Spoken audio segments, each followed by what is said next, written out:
Hey everybody! So I'm going to show you how to create your pixel artwork using this Google Sheet.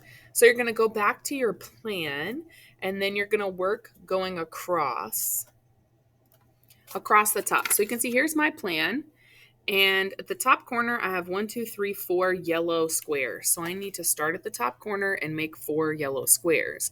And the way I do that is I find the color I want. So the yellow is under the letter F. So I'm going to type an F in the box, and then it's going to turn yellow. Then I'm going to type an F in the next box, and then click over, and that's how I'm going to change the colors. And then next is green.